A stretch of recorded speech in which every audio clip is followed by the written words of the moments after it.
ஹalleluya ஹalleluya ஹalleluya ஹalleluya. எல்லாரும் சந்தோஷமா இருக்கிறீங்க நான் விசுவாசிக்கிறேன். I hope and believe that you are all happy. இந்த சந்தோஷம் எப்படி இருக்கிறது? And how is your joy and happiness? இந்த காலை நேரத்துல ஆண்டவரை தியானிப்பதும் அவருடைய சமூகத்தில் ஓடி வருவதும் நமக்கு பாக்கியம் உள்ளதாக இருக்கிறது. It's always a privilege to be in God's presence and to meditate upon Him.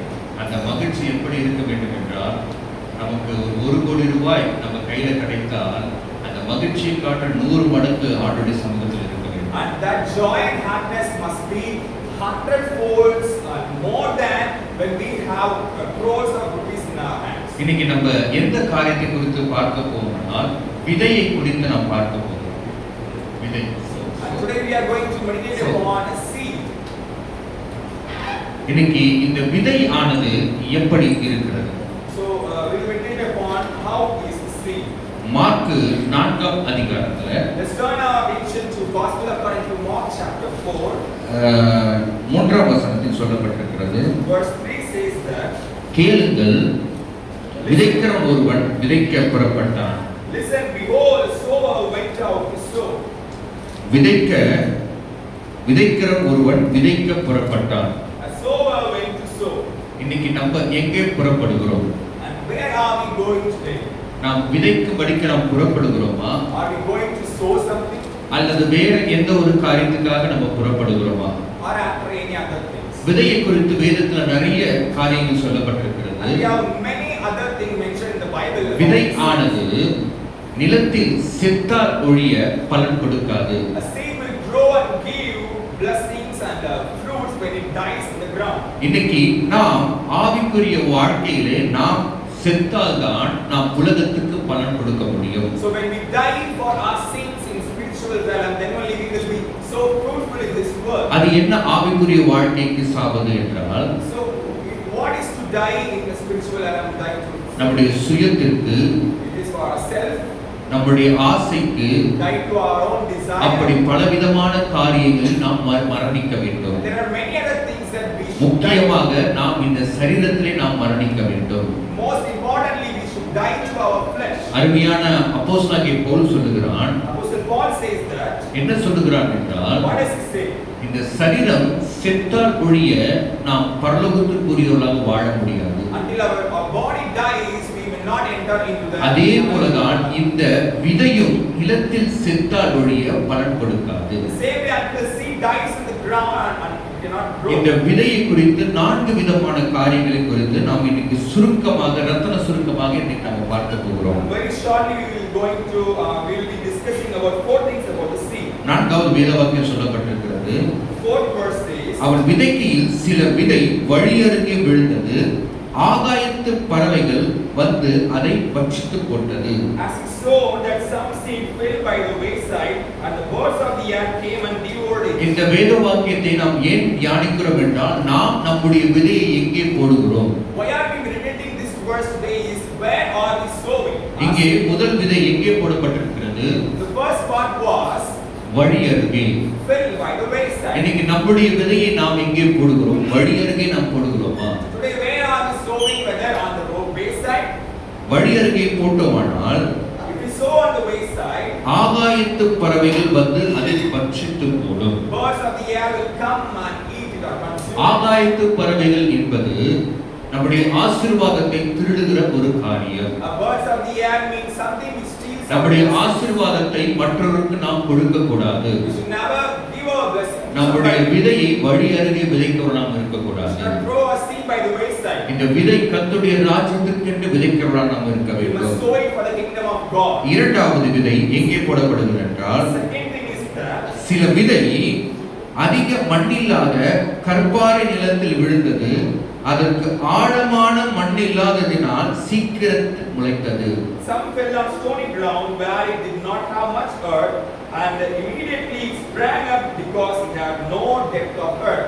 இரண்டாவது விதை எங்கே போகுது? The second thing is that மண்ணு. it is in the ground. இன்னைக்கு நம்மளுக்கு இந்த மண்ணு மேல எவ்வளவு ஆசை இருக்கிறது. So we have a lot of desire for the ground. இந்த மண்ணு என்பது எதை குறிக்கிறது என்றால், நம்முடைய ஆவிக்குரிய வாழ்க்கையுடைய வீழ்ச்சியை குறிக்கிறது. The ground denotes our lackness in our spiritual இந்த life. விதை எங்க விழுது என்றால், மண்ணிலே விழுகிறது. And this seed was fell in the ground, stony ground. அந்த விதை மண்ணிலே விழும்போது அது கற்பாறை நிலத்திலே விழுந்தது. And it was fell on the stony ground. கற்பாறை மண்ணில விழுந்து இரண்டாவது கற்பாறையில விழுந்தது. Where there is very less soil and it is stony ground. கற்பாறையில விழும்போது ஒன்றுமே அதற்கு பலன் கிடைக்காது. When it is fell on there, it won't give much fruit. கற்பாறை என்பது ஆவிக்குரிய அர்த்தம் என்னவென்றால் வீண் பழிகள், வீண் பேச்சுகள், புலப்பட முடியாத வார்த்தைகள் நம்முடைய காதுகளில் கேட்கும். So like a stony ground, we may have many things speaking against அப்படிப்பட்ட us. இடத்திலே நீங்கள் விதைக்கும் பொழுது அந்த விதை என்னவா இருக்குமா? So whenever seeds are fell on the stony ground, what will என்ன happen? சொல்லப்பட்டிருக்கிறது? சில விதை வெயில் ஏறின போது தீந்து போய் வேறில்லாதமையால் உலர்ந்து போயிற்று. The sixth verse we read that when the sun was up, it was scorched, and because it எங்கே had எங்கே all விழுந்த விதை அது? withered away. கற்பாறை. It was fell on the stony ground. அன்னைக்கு நம்ம கற்பாறையில விழும்போது நம்முடைய விதை என்னவாயிடுமா? தீந்து போயிடும். When we are on the accusation கருகி and போய்விடுமா? speaking against us, இன்னைக்கு it நம்முடைய is விதையை scorched. நாம் எங்கே விதைக்கிறோம்? So where are we sowing today? ஆண்டவர் சொல்றார், இன்னைக்கு கர்த்தர் திருக்கசமாய் கர்த்தர் சொல்லுகிறார். And God is saying that. என்ன சொல்கிறார் என்றால், உங்கள் விதை இந்த மாதிரி இடத்துல விதைக்கப்படாது. You should never throw your seed on the stony ground. இந்த கற்பாறையில் விதைக்கும் போது அது தீந்து போய் அநேகருக்கு பலன் கொடுக்காமல் போய்விடும். If it is so, it will be scorched and it cannot give fruits to anyone. ஆண்டவர் உங்களை பலன் கொடுக்கும்படிக்கு இன்றைக்கு கர்த்தர் அழைத்திருக்கிறார். God has called you to be நீங்க fruitful. சொல்லலாம், இன்றைக்கு காலை வேளையில் நீங்க சொல்லலாம், என்கிட்ட ஒண்ணுமே இல்லை என்று சொல்லி You சொல்லலாம். may say that I have nothing in my hand. என்கிட்ட 2 காசு தான் இருந்தது, என்கிட்ட 5 காசு தான் இருந்தது சொல்லலாம். I have only 2 coins or 5 coins, you may ஆனா say. வேதத்தில் சொல்லப்பட்டிருக்கிறது, அதை தேவன் பெருக பண்ணினார் என்று வேதவாக்கியம் But the சொல்லப்பட்டிருக்கிறது. Bible says that God has multiplied it. இன்னைக்கு உங்களுடைய விதையும் கர்த்தர் பெருக பண்ண போகிறார். And God is going to அந்த multiply it. விதையை நீங்கள் எங்கே விதைக்கிறீர்கள் என்பதுதான் இன்றைக்குரிய தேவனுடைய வார்த்தை. And what the matter today is, where are you sowing the என்னை seed? கர்த்தர் உங்களோடு கூட பேசிக் கொண்டிருக்கிறார். And God is speaking to you today. அடுத்த விதை எங்கே சொல்லப்பட்டிருக்கிறது என்றால், And the next thing is, சில விதை முள்ளுள்ள இடங்களில் விழுந்தது, முள் வளர்ந்து அது பலன் கொடாதபடி அதை நெருக்கி போட்டது. and some seed fell among thorns, and the thorns grew up and chopped it, and it yielded no crop. மூன்றாவது விதை எங்கே விழுகிறது? முள்ளுள்ள இடங்கள். The third kind of seed fell on the thorns. இன்னைக்கு முள்ளுள்ள இடங்கள்ல நாம் விதைக்கும் போது அது என்ன பண்ணுமா? நெருக்கி போட்டுவிடும். And the thorns will scorch us. இன்னைக்கு உங்களுடைய ஆவிக்குரிய வாழ்க்கையில் உங்களுடைய விதையை நீ எங்கே போடுகிறாய்? And in your spiritual realm, where are you sowing your seed? அதை முள்ளுள்ள இடத்துல போட்டுனா நீ நெருக்கப்படுவர்.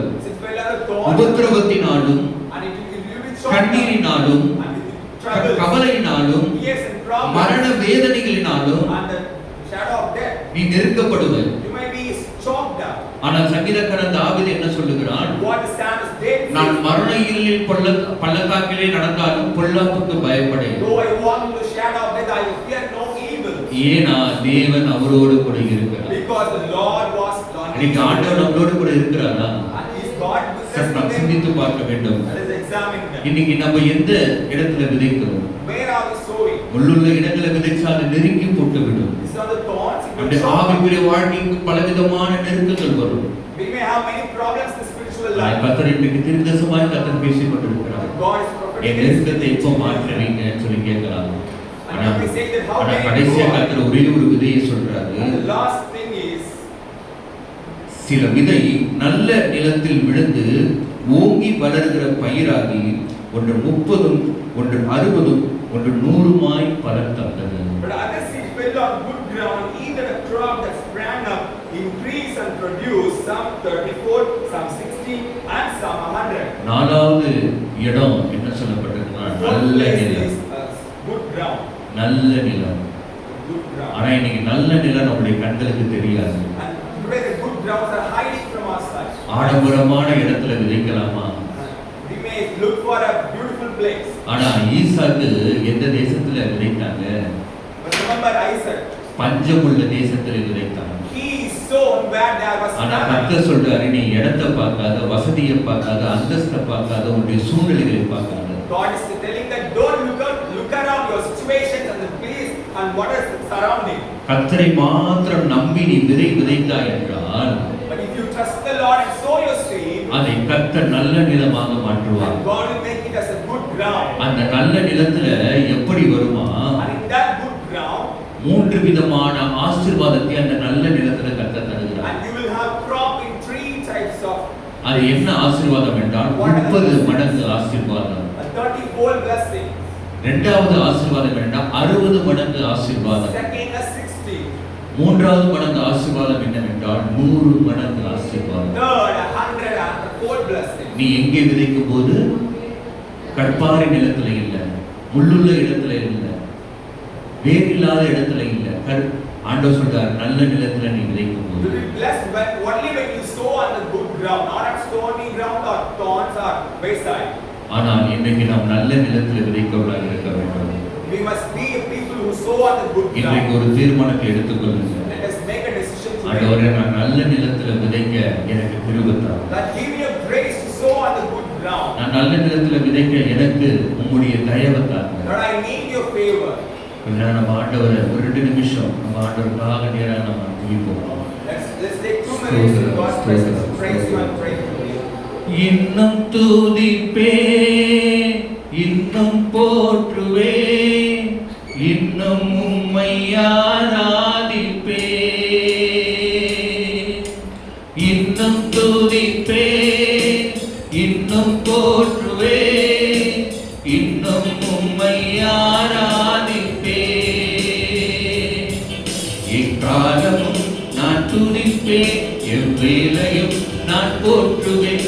எக்காலமும் நான் துதிப்பேன், எவ்வேளையும் நான் போற்றுவேன்.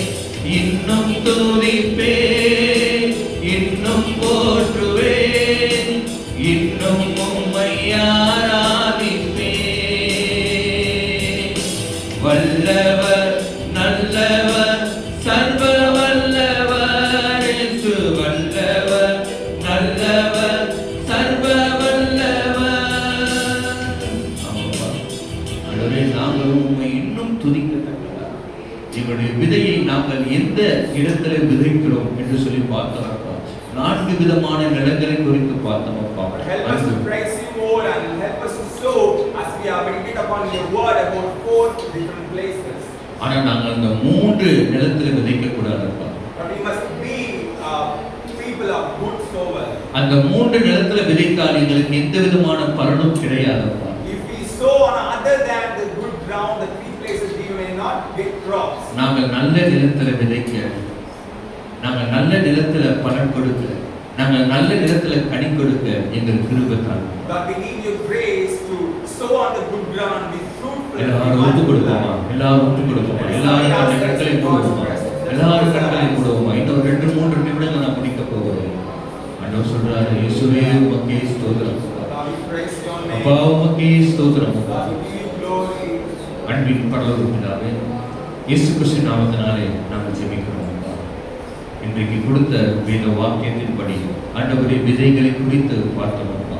ஆண்டவரே அந்த விதை, ஆண்டவரே கற்பாறை விதை, ஆண்டவரே உள்ளுள்ள விதை, ஆண்டவரே வேறு இல்லாத இடத்துல விதைக்கப்பட்டிருப்பா.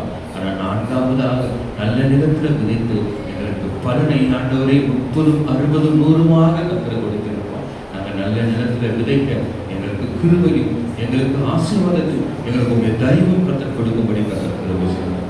கர்த்தர் தாம் இந்த வார்த்தை எல்லாவற்றையும் கர்த்தர் ஆசீர்வதித்திருப்பார். அதற்காக நமக்கு சொந்தமாக வந்திருக்கிற பிள்ளைகளை பிதா குமாரன் பசுத்த ஆவி நாமத்தினால் நல்ல நிலத்துல விதைக்கிற பிள்ளைகளாக மாறி அநேகருக்கு பலனையும் அநேகருக்கு ஆசீர்வாதத்தை கர்த்தர் கொடுக்கும்படி கர்த்தர் கிருபை செய்வார். இயேசு நாமத்தில் ஜெபிக்கிறேன். ஆமென்.